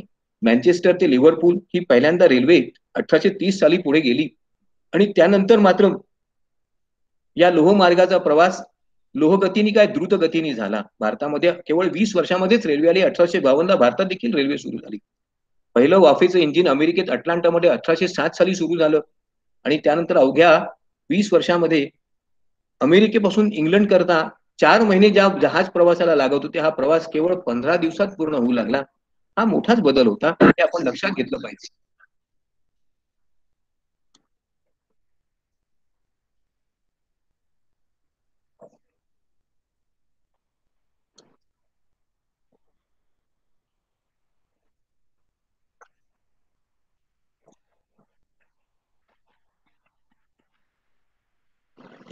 रेल्वेला जो प्रचंड प्रतिसाद मिळाला त्यामुळे त्याला आयर्न हॉर्स हे नाव देण्यात आलं. या सर्व चांगल्या वाईट बदलांबरोबर नवीन वर्गाची सुद्धा निर्मिती होत होती. इंग्लिश समाजामध्ये नवीन चातुर्वर्ण निर्माण झाला. अत्यंत श्रीमंत असणारा वरचा वर्ग पूर्वी त्याची जागा केवळ बॅरन्स, उमराव, सरदार घेत असत, अशा ठिकाणी त्यांना दूर करणारा नवीन वर्ग तयार झाला. त्याच्यानंतर उच्च मध्यम वर्ग निर्माण झाला. व्यावसायिकांचा, व्यापाऱ्यांचा, ज्यांचा जीवनमानाचा दर्जा अत्यंत उच्च होता. त्याच्या खालोखालच मध्यम वर्ग निर्माण झाला आणि शेवटी मात्र कामगारांचा. अशी ही जी उतरंड तयार झाली, त्यामध्ये कामगारांकरता, समाजातल्या पददलित वर्गांकरता कोणतंच स्थान नव्हतं. परंतु एक लक्षात घ्या, एक अजून मोठा बदल झाला. या कामगारांना किंवा खालच्या वर्गाला वरच्या वर्गात जाण्याची संधी मिळू लागली. असे कितीतरी कामगार, गुदी कामगार, खलाशी होते की जे युरोपातून, इंग्लंडमधून अमेरिकेत गेले. तिथे त्यांनी स्वतःचं नशीब आजमावलं. ऑस्ट्रेलियात गेले, तिथे नशीब आजमावलं आणि मोठे श्रीमंत झाले आणि पुन्हा इंग्लंडमध्ये प्रतिष्ठित धनाढ्य व्यक्ती म्हणून येऊन स्थायिक झाले. अनेक बेरोजगार युवकांना सैनिक म्हणून इंग्लिश सैन्याच्या वतीने भारतात कामगिरी करायची संधी मिळाली आणि ते मोठे सरदार म्हणून इंग्लंडमध्ये मान्यता प्राप्त झाले. सगळ्यात उत्तम उदाहरण द्यायचं झालं तर लॉर्ड रॉबर्ट क्लाईव्हचं द्यावं लागेल. एक साधा शिपाई गडी भारतात येतो आणि एका साम्राज्याची निर्मिती करू शकतो. हे या सर्व परिवर्तनामुळे झालं, हे आपण लक्षात घेतलं पाहिजे. शिक्षणाचा संपूर्ण ढाचा बदलून गेला. स्त्रियांना शिक्षणाची संधी मिळू लागली आणि परिणामतः एकंदरीतच इंग्लंडमधल्या जीवनाचा आणि विचारशैलीचा स्वभाव बदलू लागला. राजकीय बदल तर वेगवेगळ्या प्रकारे झाले. संपूर्ण युरोपात राजेशाही होती. परंतु ज्या क्षणाला औद्योगिक क्रांती झाली, कारखानदार आणि व्यावसायिक निर्माण झाले, त्याबरोबर सरदार, जमीनदार, उमराव यांना आव्हान देणारा नवश्रीमंतांचा एक नवा वर्ग तयार झाला आणि त्यामुळे राजेशाहीचं, या उमरावांचं, जमीनदारांचं वर्चस्व हळूहळू कमी व्हायला लागलं. परंतु त्यासोबतच लोकशाही नावाची नवीन कल्पना पुढे आली. राजांनी राज्य का करायचं?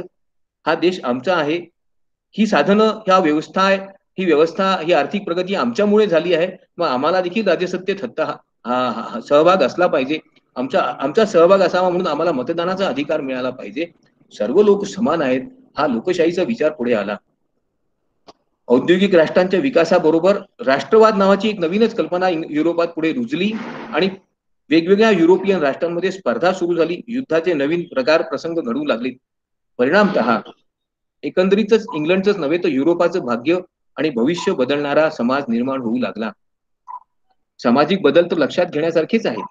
कामगारांना अत्यंत अल्प वेतन देऊन त्यांच्याकडून मोठ्या प्रमाणात काम करून घेतलं जात होतं. कामगारांवर होणाऱ्या या अत्याचाराचा, अन्यायाला तोंड फोडणारी कोणती व्यवस्थाही नव्हती. शासनाला उद्योगांपासून असणारा लाभ लक्षात घेता शासन उद्योगपतींचंच रक्षण करायला तयार होतं. कुशल कामगारांना मात्र चांगली संधी मिळत होती. का आपल्यामध्ये कौशल्य असेल तर आपल्याला अधिक वेतन मिळू शकेल, अशा प्रकारची भावना निर्माण झाली. त्यामुळे केवळ हाताने काम करणारा जो श्रमिक वर्ग होता तो नवीन कौशल्य प्राप्त करण्याचा प्रयत्न करू लागला. त्यातून कुशल कामगार आणि व्यवस्थापकांचा एक नवीन वर्ग निर्माण झाला. जसे जसे कामगार कुशल होऊ लागले, नवीन व्यवस्थापक निर्माण होऊ लागले, त्याबरोबर नवीन व्यवस्थापकांच्या बरोबरच नवीन मध्यम वर्गाची निर्मिती झाली. मग या कामगारांना शिकवण्याकरता शिक्षकांची निर्मिती झाली, त्यांच्या आरोग्याकरता वैद्यांची, डॉक्टरांची निर्मिती झाली आणि अशा प्रकारे नवीन एक सामाजिक वर्ग निर्माण झाला, ज्याला आपण मध्यम वर्ग म्हणतो. या वर्गाला नवीन सुविधा हव्या होत्या, चांगलं जीवन हवं होतं आणि म्हणून शहरांच्या निर्मितीत देखील बदल घडून आला. हे सर्व सामाजिक बदल होत असताना शहरांचा आकार वाढला, स्त्रियांना काम करण्याची संधी मिळू लागली, लोकसंख्येच्या वाढीमुळे आर्थिक सुरक्षिततेची समस्या निर्माण झाली. परिणामतः सामाजिक सुरक्षिततेचा प्रश्न ऐरणीवर आला. विज्ञान आणि तंत्रज्ञानाच्या विकासाशिवाय आपला देश प्रगती करू शकत नाही म्हणून नवीन विद्यापीठं भराभर युरोपात स्थापन होऊ लागली. उच्च दर्जाच्या शिक्षण संस्थांची स्थापना होऊ लागली. संपूर्ण समाजाला ढवळून काढणारी क्रांती औद्योगिक क्रांती होती, हे आपण लक्षात घेतलं पाहिजे. यातून एक नवीनच प्रवाद, एक नवीनच शब्द पुढे आला, एक नवीन परिभाषा पुढे आली, ती म्हणजे सोशल डार्विनिझम. आपण डार्विनचा नियम किंवा डार्विनचा सिद्धांत ऐकला असेल, की जगामध्ये, निसर्गामध्ये जो सशक्त असतो तो टिकतो, बाकीच्यांचा ऱ्हास होतो. समाजामध्ये सुद्धा हाच नियम दिसू लागला. जे श्रीमंत होते, सशक्त होते, असा वर्ग नेहमी वरती जाऊ लागला. जो अशक्त, पददलित, शोषित वर्ग होता, तो मात्र खालीच राहू लागला. या श्रीमंत, सशक्त वर्गाला सतत त्यांनी आपण आर्थिक साधनांवर नियंत्रण ठेवलं पाहिजे, सत्तेवर नियंत्रण ठेवलं पाहिजे, असं वाटू लागलं. आणि मग आपल्या संरक्षणाकरता, आपल्या हितरक्षणाकरता या वर्गाने राजकीय व्यवस्था निर्माण केल्यात, सामाजिक व्यवस्था निर्माण केल्यात. स्वाभाविकपणे त्याच्या विरुद्ध असंतोषही निर्माण झाला. नवश्रीमंत आणि अत्यंत गरीब अशा प्रकारे युरोपियन समाज वाटला जाऊ लागला. त्यातून क्रांतीची चाहूल लागली. कामगारांनी जर एकत्र आले, कामगारांनी एकत्र येऊन संघर्ष केला, तरच त्यांच्या जीवनाला आधार आणि आकार मिळू शकेल. कामगारांना इतर सर्व वर्गातल्या माणसांप्रमाणे समान हक्क असले पाहिजेत. आर्थिक सुबत्तेचा, समृद्ध जीवन जगण्याचा, मानव म्हणून जगण्याचा अधिकार असला पाहिजे. शोषणाची कोणतीही व्यवस्था आम्हाला मान्य नाही, असं सांगणारा एक विचारवंत पुढे आला. आणि त्यामुळे औद्योगिक जगतामध्ये बदल होऊ लागला. तिथे जे चित्र दाखवलंय यावरून आपल्या लक्षात येईल की लहान मुलं यंत्रावर उभं राहूनच यंत्रावर काम करीत होती. त्यामुळे जीवन अत्यंत धोक्यात होतं.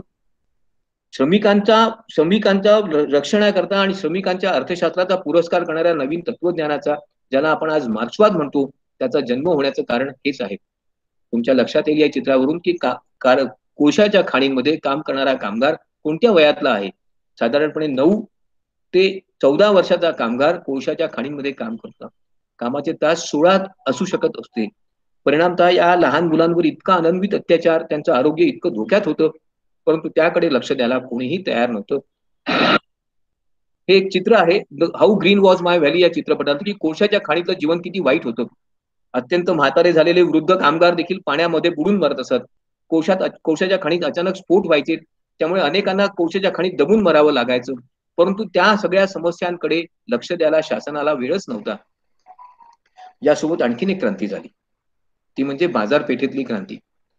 ज्याप्रमाणे नवीन नवीन शोध लागायला लागले, नवीन वस्तूंचाही शोध लागला, नवीन सुविधांचा शोध लागला, परिणामतः समाजामध्ये नवीन उत्पादनं उपलब्ध झाली. ही सर्व उत्पादनं आपल्या उपभोगाकरता आहेत, आपण त्यांचा उपभोग घेतला पाहिजे, अशा प्रकारचा विचार पुढे आला. आणि त्यातून नवीन बाजार व्यवस्था पुढे आली. या बाजार व्यवस्थेला जिवंत ठेवण्याकरता मोठ्या प्रमाणात विक्रेते, खरेदीदार, मध्यस्थ यांचा एक नवीन वर्गच तयार झाला. कारखान्यात निर्माण झालेलं सामान एका प्रांतातून, एका देशातून, एका शहरातून दुसऱ्या देशात नेण्याकरता रेल्वे आणि स्टीम इंजिनचा मोठ्या प्रमाणात वापर होऊ लागला. आंतरराष्ट्रीय व्यापार नावाची कल्पना खूपच सहजपणे परंतु फार विस्तृतपणे प्रस्थापित झाली. नागरीकरण वाढलं, परंतु हे नागरीकरण कसं वाढलं हो, याचे फार नकारात्मक प्रभाव दिसू लागले. घरांचा दर्जा अत्यंत वाईट होता. मोठ्या प्रमाणात झोपडपट्ट्या आणि स्लम्स निर्माण व्हायला लागल्यात. पाणी, पाण्याचा निचरा होत नव्हता, पिण्याचं शुद्ध पाणी मिळत नव्हतं, आरोग्य सेवा नव्हत्या. त्याच्यामुळे रोगराई वाढू लागली. आपल्याला कदाचित ऐकून माहिती असेल की 17व्या शतकापासून तर 20व्या शतकापर्यंत जवळपास 6 वेळा संपूर्ण युरोपात प्लेगची साथ येऊन गेली. वेगवेगळ्या प्रकारचे अनेक रोग येऊन गेले. परंतु या सर्व रोगांवर नियंत्रण ठेवण्याकरता, त्यांच्यावर मात करण्याकरता सामाजिक सुरक्षा आणि सामाजिक आरोग्य हे प्रश्न शासनाच्या अधीन असावेत, ही कल्पना मात्र लोकांना मान्य नव्हती, शासनालाही मान्य नव्हती. वेगवेगळ्या प्रकारच्या उत्पादनांना बाजारपेठेत मागणी कशी निर्माण झाली याच्या 2 जाहिराती मुद्दाम मी इथे तुम्हाला दाखवल्या आहेत. आपण हे वाळूचं घड्याळ आज कदाचित शोभेचं म्हणून वापरत असाल. एकेकाळी हे फार प्रतिष्ठेचं उत्पादन होतं. आपल्या घरात वाळूचं घड्याळ असलं पाहिजे अशी महत्वाकांक्षा असणारी शेकडो कुटुंब होती. तर टेलिफोन, घड्याळ, टाईपरायटर, स्विंग मशीन, शिवणयंत्र यासारख्या गोष्टी आपल्याला सहजपणे मिळाव्यात याच्याकरता लोक प्रयत्न करायला लागले. त्या काळात ज्या सायकली निर्माण झाल्या त्या पहिले एका चाकाच्या आणि नंतर 1 चाक लहान आणि 1 चाक मोठं अशा प्रकारच्या होत्या. परंतु अशा प्रकारची सायकल आपल्यापाशी असणं हा अत्यंत प्रतिष्ठेचा विषय होता. ज्याच्यापाशी सायकल नाही तो दरिद्री आहे आणि ज्याच्यापाशी सायकल आहे तो समाजातला प्रतिष्ठित वर्ग आहे, व्यक्ती आहे, अशा प्रकारची भावना होती. टाईपरायटरमुळे तर सारं जगच बदलून गेलं. 19व्या शतकातील सर्वात महान शोध म्हणून टाईपरायटरचा उल्लेख होऊ लागला आणि यामुळे औद्योगिक क्रांतीला अधिक चालना मिळाली. औद्योगिक क्रांतीमुळे लहान मुलांवर काय वाईट परिणाम झाला याचं एक वाक्य तुम्हाला मी एका कादंबरीतलं सांगतो. I think that if the devil had A particular enemy whom he wished to unmercifully torture, the best thing for him to do would be to put his soul in the body of a Lancashire factory child and keep him as a child in the factory for rest of his days. मला असं वाटतं एखाद्या माणसावर जर देवाला सूड उगवायचा असेल, एखाद्या व्यक्ती जर देवाचा शत्रू असेल, तर देवानी काय केलं असतं? सर्वात उत्तम गोष्ट म्हणजे त्याला लंकाशायर मध्ये एखाद्या कारखान्यात लहान मुलगा म्हणून कामगार ठेवलं असतं आणि त्याला संपूर्ण आयुष्यभर तिथेच काम करायला लावलं असतं.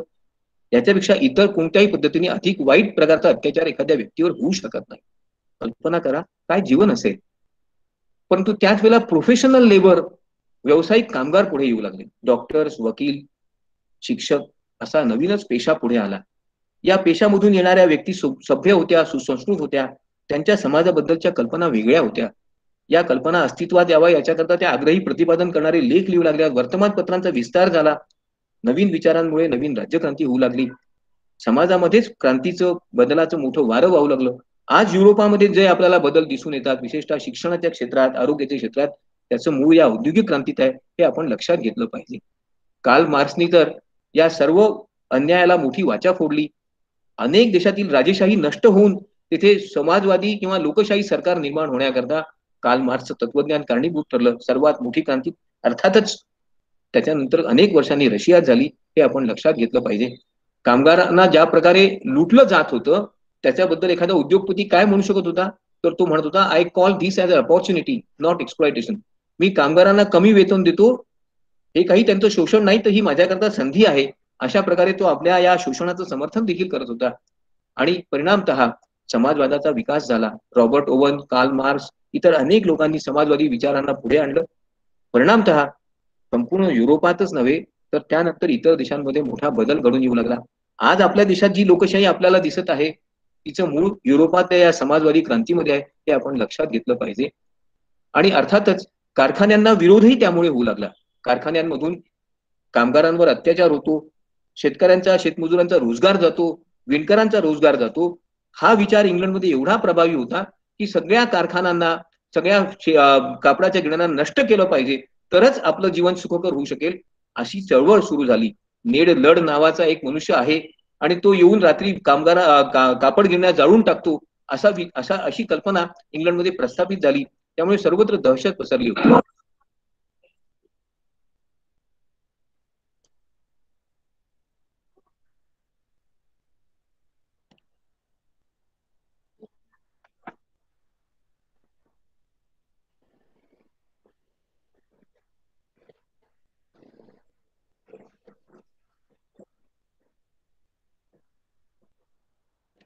आपण सर्व यंत्र तोडून टाकलीत तर यंत्र राहणार नाहीत, यंत्र राहिले नाही तर यंत्रयुग राहणार नाही, औद्योगिक क्रांती राहणार नाही. हा विचार बरोबर आहे का?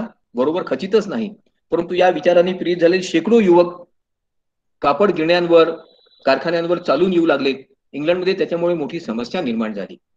ही समस्या निर्माण होण्याचं कारण कामगारांचं शोषण होतं, हे इंग्लिश सरकारच्या लक्षात आलं आणि त्यामुळे स्वाभाविकपणे अवघ्या 30 वर्षांमध्ये वेगवेगळ्या प्रकारचे कामगार हिताचे कायदे पास झाले. फॅक्टरी ऍक्ट नावाचा कायदा पास झाला. अँथ्रॉप्स फॅक्टरी ऍक्ट नावाचा दुसरा कायदा पास झाला. त्यानंतर खाणींवर नियंत्रण ठेवणारा कायदा पास झाला. ग्रॅहम्स फॅक्टरी ऍक्ट हा सुधारित कायदा पास झाला आणि त्यानंतर फिल्डर्स फॅक्टरी ऍक्ट हा 1847 मध्ये पास झाला. परिणामतः 18 तासांच्या कामावरून 10 तास काम कामगारांना करावं लागेल, हा विचार मान्य झाला. कामगारांना सामाजिक सुरक्षा मिळाली पाहिजे, आधार मिळाला पाहिजे, अधिकार मिळाला पाहिजे, ही कल्पना मान्य झाली. स्त्रियांना आणि कामगारांना नवीन जीवन त्यातून प्राप्त झालं. त्या काळातलं जीवन फार वाईट होतं, हे तर आपण पाहिलंच आहे. कितीतरी लहान मुलं आई वडील कामावर गेले म्हणून फॅक्टरीच्या दारापाशी सुस्त बसून राहत असत. कामगारांना अल्पायुष्यात मरण आल्यामुळे त्यांच्या विधवा स्त्रियांना वेश्यावृत्तीशिवाय दुसरा व्यवसाय राहत नसे. शेकडो प्रकारचे नवीन तुरुंग निर्माण झाले. नवीन कारखान्यांबरोबरच नवीन तुरुंग आणि नवीन शिक्षा निर्माण झाल्यात. या परिस्थितीमध्ये बदल होणं हे युरोपाकरताच नव्हे तर सगळ्या संपूर्ण समाजाकरता आवश्यक होतं आणि त्यातून एका नवीन शास्त्राचा उदय झाला. हे शास्त्र कामगारांना मानव समजणारं होतं. कारखान्यांकडे उत्पादक यंत्र म्हणून, उत्पादक व्यवस्था म्हणून पाहणारं होतं. हे शास्त्र कामगारांनी चांगलं काम कमीत कमी वेळात आणि चांगल्या सुविधा मिळून कसं करता येईल, कामगारांना आणि उद्योगपतींना आणि व्यवस्थापकांना समान न्याय आणि संधी कशी मिळू शकेल हे सांगणारं होतं. या शास्त्रालाच आज आपण व्यवस्थापन म्हणतो.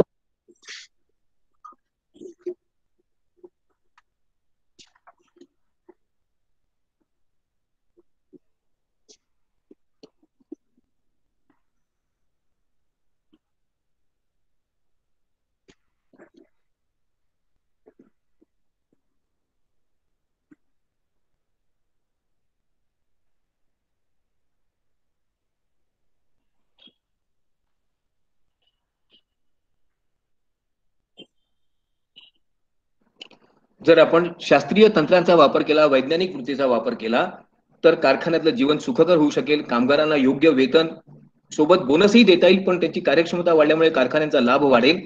अशा प्रकारचा विचार वैज्ञानिक व्यवस्थापन या नावाने फ्रेडरिक टेलर यांनी दिला आणि इथेच पहिल्या क्रांतीचा शेवट झाला. परंतु लक्षात घ्या, या पहिल्या औद्योगिक क्रांतीचा भारतावर सर्वाधिक वाईट परिणाम झाला होता.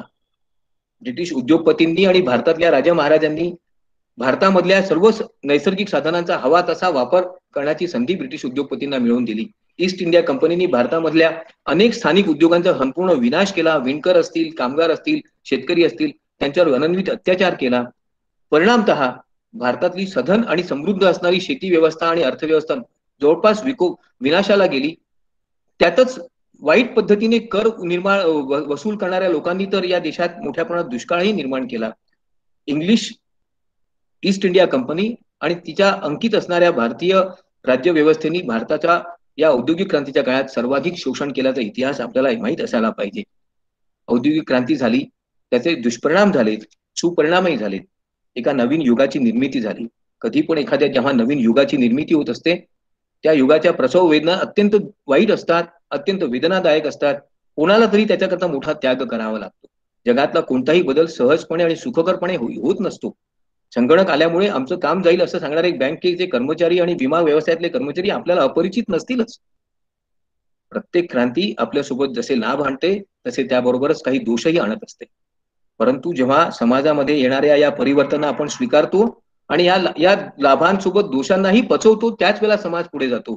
एखाद्या औद्योगिक बदलामुळे, एखाद्या क्रांतीमुळे थोडासा त्रास होणार आहे आणि म्हणून आम्हाला बदलच नको, अशा प्रकारची ताठर भूमिका घेणारा समाज कधीच टिकू शकत नाही. आणि म्हणूनच भारतात जेव्हा एखादा बदल होत असतो तेव्हा त्याच्याकडे आपण सकारात्मक पाहणं हाच आपल्या पुढे एक मार्ग असू शकतो. आपण बदलच होऊ देणार नाही अशा प्रकारची जर मनोवृत्ती आपण ठेवली तर आपण जगापासून तुटून जाऊ, काळापासून तुटून जाऊ, मोकळे होऊन जाऊ आणि आपण कालबाह्य होऊ. 3 प्रकारचे लोक समाजामध्ये असतात, जे येणाऱ्या बदलांना आधीच ओळखतात आणि त्यांना स्वीकारतात, जे बदल येत असताना त्यांना स्वीकारतात आणि जे बदलांकडे फक्त पाहत बसतात. तिसऱ्या वर्गातले लोक कधीही पुढे जाऊ शकत नाही. त्यांचा विनाश होणं अपरिहार्य असतं. आणि म्हणून आपण येणाऱ्या सर्व बदलांना सकारात्मक दृष्टीने कसं स्वीकारू शकतो हा विचार आपल्या डोळ्यापुढे ठेवला पाहिजे.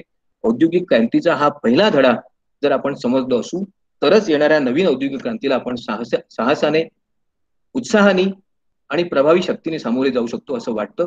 औद्योगिक क्रांतीच्या या दोषांवर नेमकं बोट ठेवणारा ही एक छोटीशी चित्रफीत बघा आणि मग बोलूया.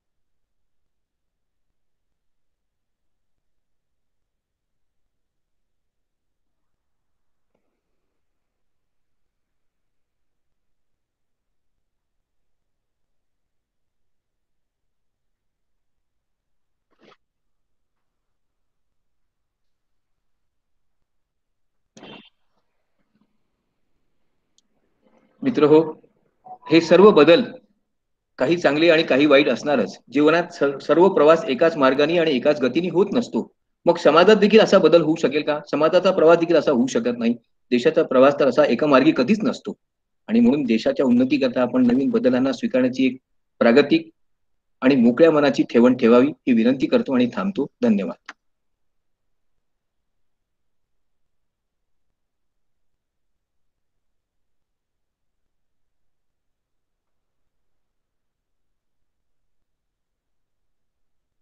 थँक्यू. Thank you sir, thank you. खूप छान झालंय. ओके. कोणाला काही विचारायचं असेल तर विचारू शकता. सर आजचं लेक्चर तर खूप छान होतं आणि अजून एक तुम्हाला अभिनंदन सांगायचं होतं श्रेयसच्या यशाबद्दलचं. धन्यवाद मॅडम. अच्छा, खूप छान. थोडंसं आम्हाला उलगडून सांगा ना की कसं काम आहे श्रेयस यांचं. श्रेयस सरांनी कसं काम केलेलं आहे थोडंसं आम्हाला एक्सप्लेन करून सांगा ना. त्याची माहिती मी तुम्हाला पुढच्या शुक्रवारी देऊ शकेन, कारण मला सुद्धा अद्याप ते पूर्ण समजलं. फक्त एवढं लक्षात आलेलं आहे की अल्झायमर या नावाचा जो स्मृतिभ्रंशाचा रोग आहे हा किंवा सिझोफ्रेनिया हा जो एक रोग आहे, याच्या संदर्भात मेंदूचं कार्य कसं काम करतं याचं बर जे भौतिक शास्त्र आहे, म्हणजे physics of working of brain, त्याच्यावर बर त्याचं काम चालू आहे. आणि ते साधारणपणे औषधांच्या निर्मितीशी संबंधित नसून ते शरीराच्या ठेवणीमध्ये होणारे बदल, विशेषतः वृद्धापकाळामुळे असतील किंवा इतर कोणत्याही कारणामुळे, ते हम्म. कसे प्रतिबंधित करता येईल याच्याबद्दल त्याचा अभ्यास आहे. अरे वा सर, अभिनंदन. थँक्यू. हा, धन्यवाद. कोणाला काही विचारायचं नसेल तर मग मी थांबतो. थँक्यू. पार्ट 2 सर आपण पुढच्या बुधवारी आता घेणार पुढचा आहोत. भाग जो आहे तो औद्योगिक क्रांती, चौथी औद्योगिक क्रांती, जो आता आपल्या डोळ्यापुढे दररोज होत आहे, तो पुढच्या शुक्रवारी आपण घेऊ. म्हणजे या शुक्रवार नंतरच्या शुक्रवारी. त्यापूर्वी ओके या शुक्रवारी मात्र चीनच्या बद्दलचा तो दुसरा भाग राहिला होता, तो या शुक्रवारी आपण निश्चितपणे पूर्ण करू. Okay okay sir, thank you sir.